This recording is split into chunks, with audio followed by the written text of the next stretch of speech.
저는 오늘 본문의 말씀을 가지고 나인성의 예수님께서 하신 일들, 이런 제목으로 말씀을 전가하도록 하겠습니다. 누가복음 7장 앞부분에 보면 예수님께서 이 백부장의 하인을 고치시는 내용이 나옵니다.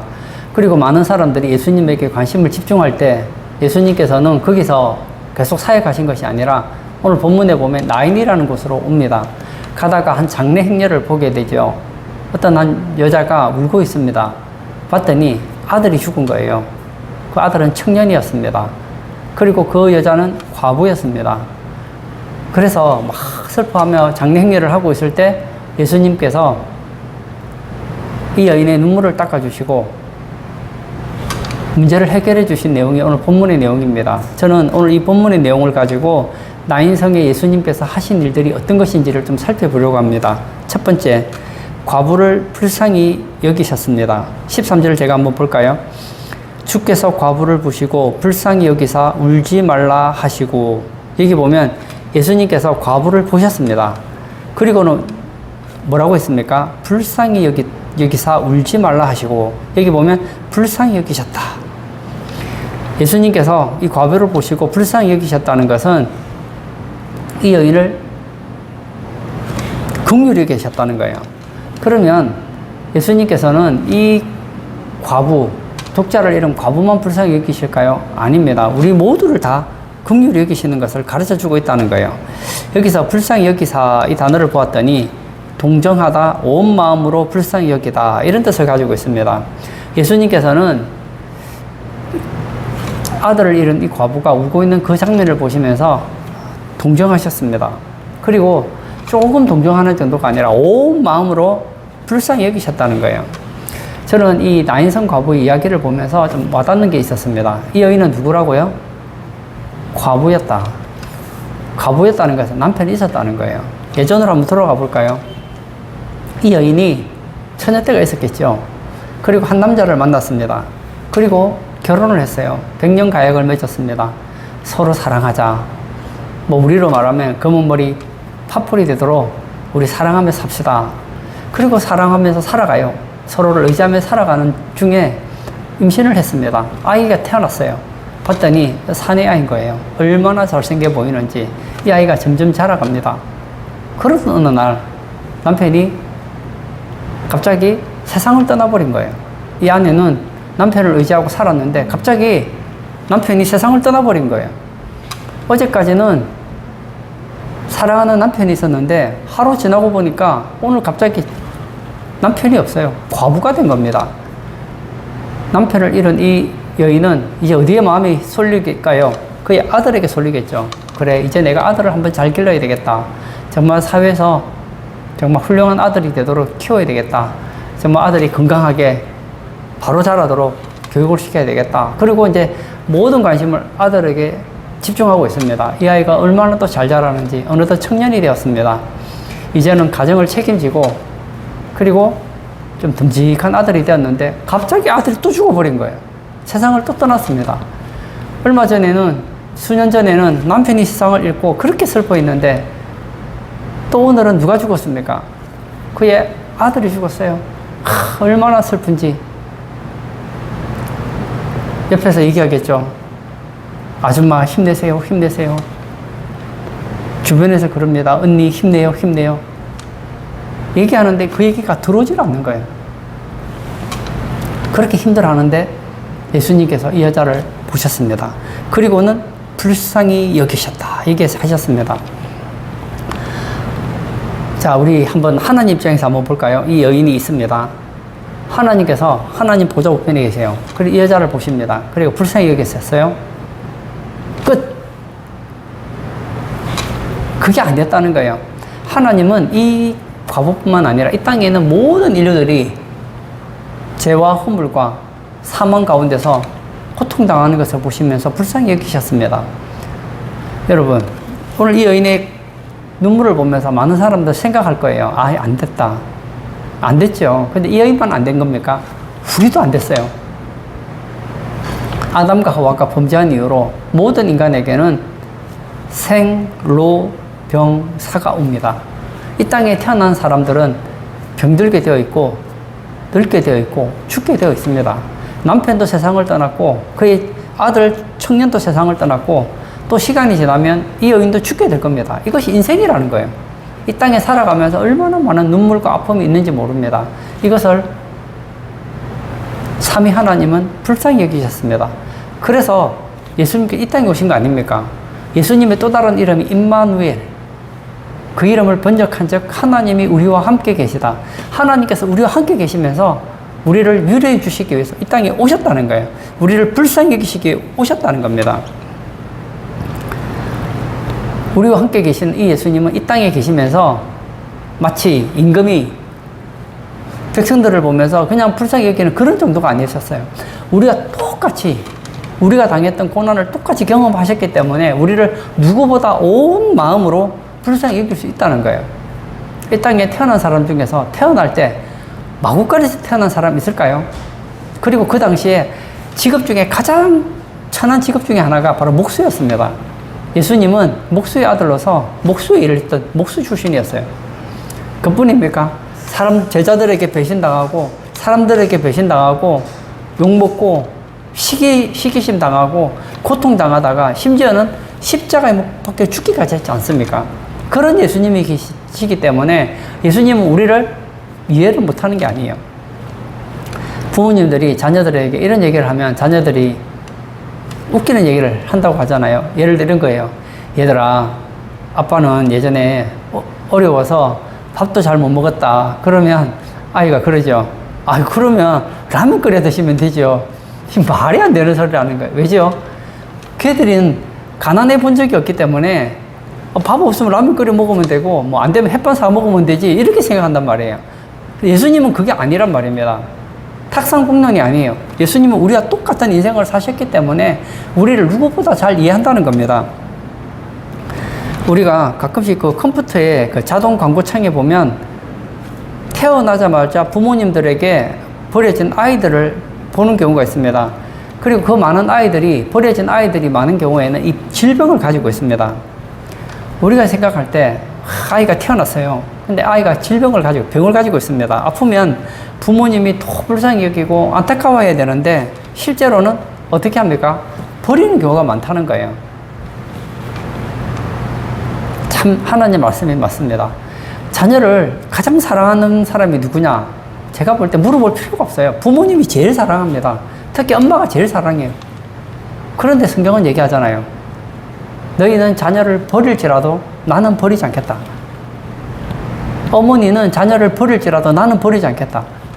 이 말을 들을 때 어머니들이 생각할 때 이 너무한 말이다. 너무한 말 아니에요. 지금 보십시오.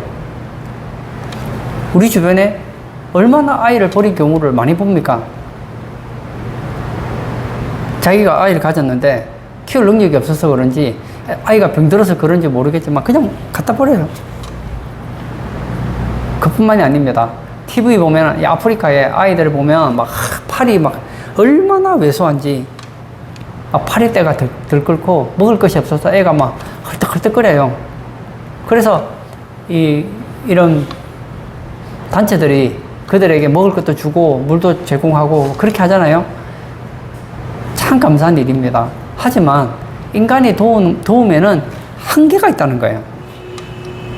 그러나 우리 하나님은 어떻습니까? 우리 하나님은 전지하실 뿐만 아니라 전능하시기 때문에 우리를 충분히 불쌍히 여기실 수 있고 또 우리를 불쌍히 여기되 온 마음으로 마치 가진 자가 약간 여유를 주는 그런 여유로 돕는 게 아니라는 거예요.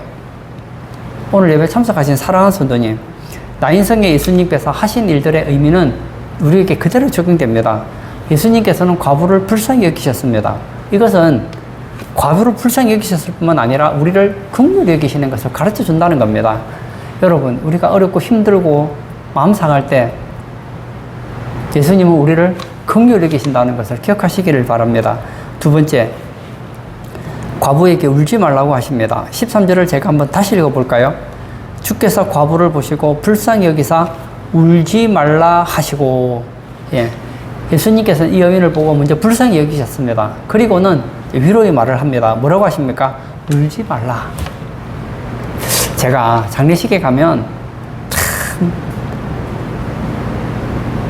이 장례식장은 장례가 없는 게 제일 좋지만 장례식장에 가면 마음이 좋아지는 것 같아요.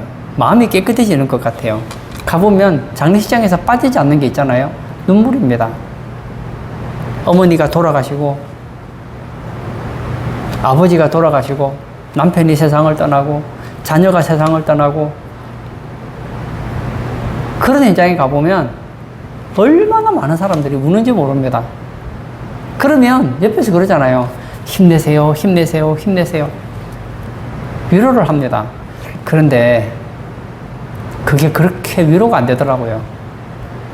저도 그렇게 위로가 안 됐고, 또 저도 위로하면서도 과연 이 위로가 정말 위로가 될까? 아닙니다. 우리의 위로는 한계가 있어요. 그러나 예수님의 위로는 다릅니다. 예수님께서 이 여인에게 울지 말라 한 것은 무슨 얘기를 가르쳐 주고 있느냐? 예수님께서는 이 사람의 눈물의 원인을 제거해 주시겠다는 거예요. 예수님은 전능하시니까. 요한계시록에 보면 참 감동적인 얘기가 있는데, 예수님께서 우리의 눈물을 다 닦아주셨다, 그런 얘기가 나옵니다. 천국은 어떤 곳입니까? 우리의 눈물을 닦아주는 곳이에요. 이 땅을 살아가면서 우리는 참 아픔을 많이 경험합니다. 눈물이 있습니다. 슬픔이 있습니다. 상처가 있습니다. 요즘에 보면, 병원에 가보면 이런 신경정신과에 환자들이 그렇게 많이 온다고 하죠. 왜죠? 그 안에 자기 혼자서 해결하지 못하는 그런 상처들이 너무 많은 거예요. 아픔이 너무 많은 거예요. 그래서 신경정신과 의사를 만나서 상담을 하면 조금 위로를 받는 것 같아요. 그러나 근본적인 해결은 안 됩니다. 성경은 말하죠. 성경은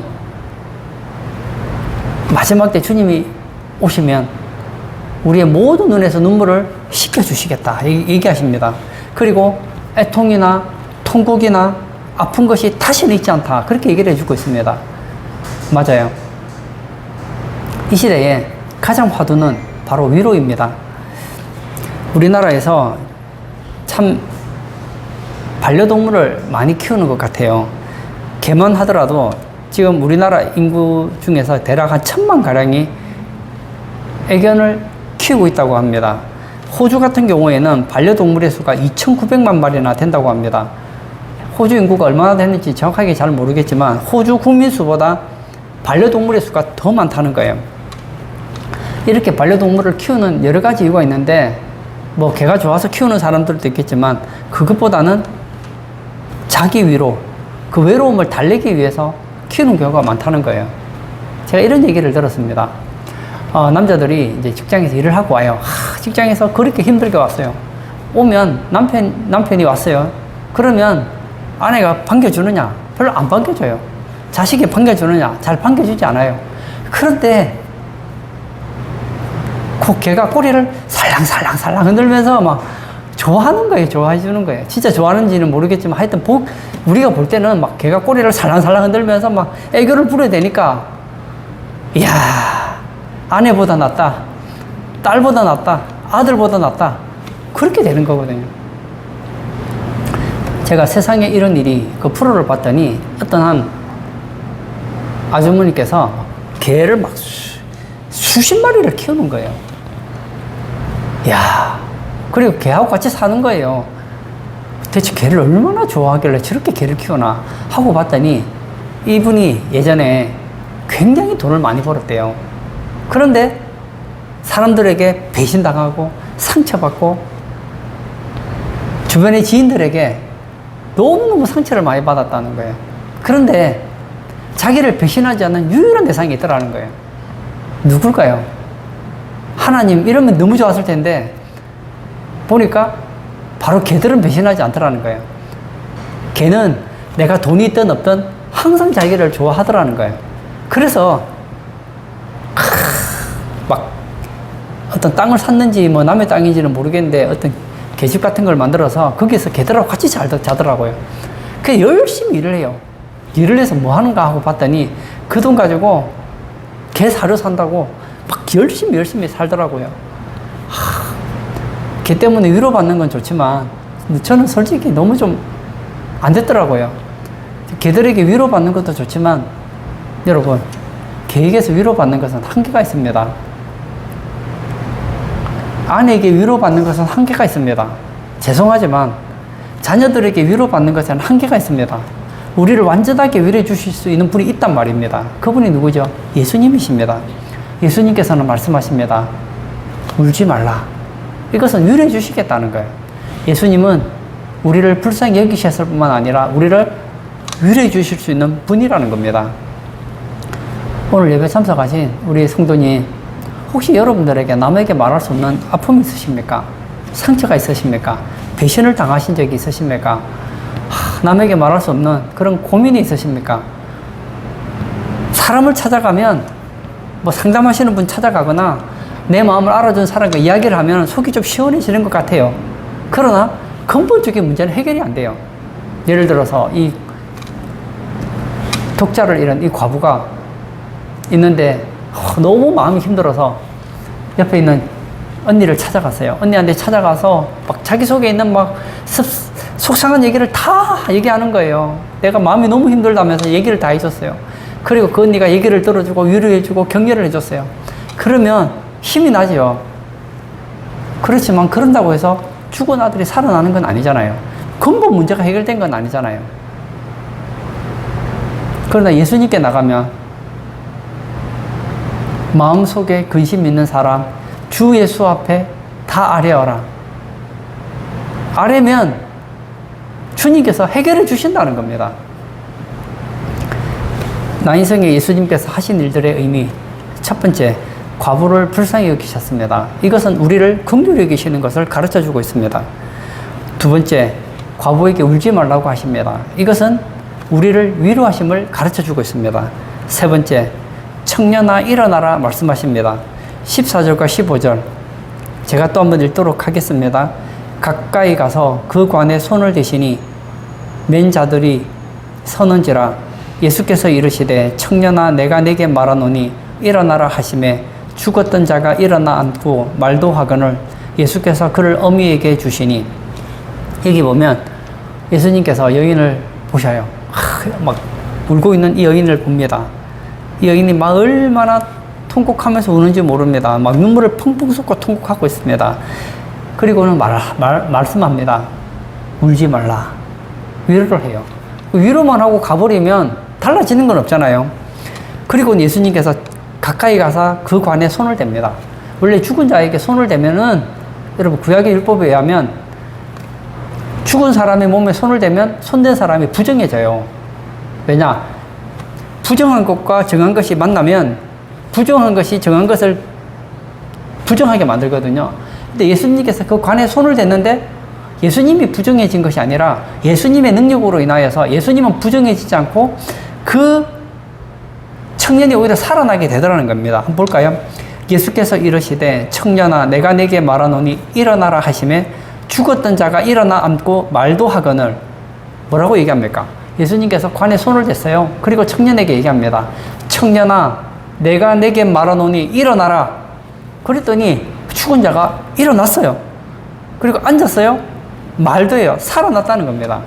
그리고 나서 예수님께서 그 청년을 그의 어머니에게 다시 돌려줍니다. 여러분 이거 보면서 여러분 뭘 느끼십니까? 이 여인이 지금 독자, 그의 사랑하는 독자가 죽은 것 때문에 막 통곡을 하고 있습니다. 방성대곡을 하고 있습니다. 이 여인을 진짜 위로하려면 어떻게 하면 위로가 될까요? 힘내세요. 사람은 한 번은 다 죽잖아요. 천국 가면 만나잖아요. 그 말이 위로가 될까요? 조금은 위로가 될지 모르겠어요. 그러나 근본적인 위로는 안 됩니다. 근본적인 위로는 뭐죠? 이 청년이 살아나면 되는 거예요. 사랑하는 성도님, 우리 예수님은 우리가 아파하는 그 현장을 보고 계십니다. 우리를 불쌍히 여기십니다. 그리고 위로하십니다. 위로만 하시고 끝나시는 분이 아니에요. 어떻게 하십니까? 살려주시더라는 거예요. 이것은 예수님께서 말씀으로 우리를 살리시는 것을 가르쳐주고 있습니다. 여기서 일어나라 이 말을 보았더니 눈뜨게 하다, 깨우다, 다시 살게 하다 이런 뜻을 가지고 있습니다. 예수님께서 일어나라 한 것은 살아나라 바로 그 말이거든요.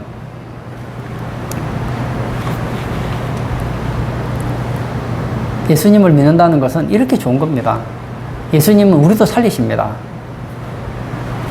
이 여인이 아마 제가 이 얘기하면 별로 기뻐하지는 않을 것 같아요. 예수님께서 이 여인을 위해서 죽은 아들을 살려주셨어요. 그러면 너무 좋겠죠? 그러면 이 아들이 영원히 죽지 않을까요? 죽는다는 겁니다. 과부도 죽을 것이고 이 아들도 다시 죽을 겁니다. 예수님께서 죽은 나사로를 살려주셨지만 결국 죽은 나사로는 또 죽었습니다. 구약에 보면 선지자들이 죽은 자를 살린 경우가 몇 번 있거든요. 그러나 살렸지만 결국은 그 아이들이, 그 자녀들이 또 죽더라는 거예요. 이것은 하나의 예표예요. 예수님께서 이 죽은 아들을 살린 것처럼 나중에 죽을 우리도 살려주신다는 겁니다. 예수님께서 다시 오십니다. 언젠가 다시 오십니다. 언제 오실지는 잘 모르겠어요. 그러나 그때가 가까운 건 압니다. 주께서 호령과 천사장의 소리와 하늘의 나팔로 함께 주님께서 이 땅에 강림하실 때 죽은 자가 살아난다는 겁니다. 예수님께서 호령합니다. 무슨 호령을 하는지는 모르겠지만 예수님께서 말씀하시니 죽은 자가 살아나더라는 거예요. 내 사랑하는 가족, 내 사랑하는 이웃이 세상을 떠났을 때 우리는 참 슬픕니다. 그러나 걱정하지 마십시오. 마지막 날 주님은 살리십니다. 그런데 오늘 본문처럼 살리지 않아요. 오늘 이렇게 살리는 것을 보고 회생이라고 합니다. 다시 살아났다는 거예요. 다시 살아나지만 또 죽어요. 근본적인 문제는 해결이 안 됩니다. 그러나 예수님이 다시 살릴 때는 어떻게 살리느냐? 다시 죽는 몸으로 살리지 않습니다. 예를 들어서 제가 죽었어요. 언젠가 늙으면 저도 죽겠죠. 죽었더니 예수님께서 오셔서 영환아 일어나라! 일어났어요. 그리고 한 20, 30년 살다가 또 죽었어요. 이게 뭡니까? 아무것도 아니잖아요. 영혼에서 보면 그게 아니에요. 영환아 일어나라! 하면 그때는 영원히 죽지 않는 예수님처럼 부활의 몸으로 살게 된다는 것입니다. 예수님의 말씀에는 능력이 있습니다. 여러분, 우리가 이 땅에서 많은 사람들이 오래오래 살고 싶어 합니다. 근데 저도 인생을 뭐 어느 정도 살았다면 살았는데 인생을 살고 보니까요, 참 나이 드신 분들은 제 말에 공감할 것 같아요. 인생 진짜 별 것 없는 것 같아요. 살아보니까 뭘 한 것도 없는 것 같은데 머리에 흰머리가 생기고, 제가 시력이 예전에 그렇게 좋았는데 안경을 쓰고 있고 체력도 옛날보다 떨어지고, 그리고 질병도 걸리고, 나이가 들면 눈이 더 나빠질 것이고 체력도 더 떨어질 것이고, 뭐 그러다가 세상 끝나지 않겠습니까? 이게 인생이라면 너무 허무할 것 같아요. 그러나 그게 아니라는 거예요. 예수님께서 말씀하시면 이제 우리는 죽을 몸이 영원히 죽지 않는 몸으로 우리의 눈물을 닦아주시고 우리의 질병을 고쳐주시고 영원히 행복한 그런 사람으로 살려주신다는 겁니다. 결론을 짓고자 합니다. 예수님께서는 나인성에 가셔서 하신 일이 딱 한 가지 있더라고요. 이 나인성의 과부의 아들을 살려주신 것 외에는 특별히 하신 일이 없더라고요. 이것이 가르쳐 주는 것이 있습니다. 하나님께서 그의 백성을 돌보셨다. 이것을 보여주고 싶은 거예요. 하나님은 우리의 눈물, 우리의 아픔, 우리의 상처를 보시고 우리를 불쌍히 여기시고 우리를 위로해 주시고 우리의 근본적인 문제를 해결해 주실 수 있다는 것입니다. 주님이 말씀하시면 죽은 자가 해결되는 것처럼 우리의 문제도 해결될 수 있다는 거예요. 그러므로 오늘 예배 참석하신 우리 성도님들, 이 여인은 자기 죽은 아들 때문에 아들에게 집중하고 있습니다. 여러분, 죽은 아들에게 집중한다고 해서 위로가 되지 않습니다. 문제가 해결되지 않아요. 여러분, 여러분에게 남들에게 말할 수 없는 어려움이 있다면 이제 그 눈을 돌이켜서 아들에게 집중하지 마시고 예수님에게 집중하시기를 바랍니다. 그럴 때 우리는 알게 될 거예요. 예수님은 나보다 나를 더 사랑하시고 나를 위로하시고 나의 문제를 하나님의 능력의 말씀으로 해결해 주신다는 사실 말입니다. 그래야 해서 이 여인이 죽은 아들 때문에 슬퍼했지만 예수님께서 그 여인의 눈물을 씻어주시고 웃음을 주셨던 것처럼 우리 성도님들도 예수님으로 말미암아 위로받으시고 예수님으로 말미암아 여러분의 눈물이 변하여 웃음이 되고 슬픔이 변하여 춤이 되는 그런 우리 성도님 되시길 주의 이름으로 축복합니다. 아멘. 이 시간 한번 같이 기도하기를 원합니다. 인생을 살아가면서 어려움 없는 사람이 어디 있겠습니까? 한 번쯤 슬퍼에 눈물 흘려보지 않은 사람이 어디 있겠습니까? 여러분, 눈물을 흘린다는 것은 내 인생에 문제가 있다는 거예요. 그 문제가 있을 때 사람들은 그 문제에 집중합니다. 아니에요. 그러면 안 돼요. 이 여인이 죽은 아들에게 집중될 때 그의 문제는 해결될 수 없었습니다. 그는 누구에게 집중해야 합니까? 자신을 보시고 불쌍히 여기시고 위로하시고 그리고 그 문제를 해결해 줄 수 있는 예수님에게 집중할 때 이 여인의 문제는 해결될 것이고 이 여인의 눈에서 눈물은 제거될 수 있다는 겁니다. 이 시간 기도할 때 주님, 제 문제에 집중하지 않기를 원합니다. 저는 무능하지만 나를 사랑하시는 예수님, 나를 긍휼히 여기시는 예수님, 나를 위로해 주시는 예수님, 나의 문제에 관심이 많으신 그 예수님에게 집중하고 주님 안에서 참된 위로와 참된 행복을 누리시는 우리 성도 되게 해달라고 우리 다 같이 기도하도록 하겠습니다.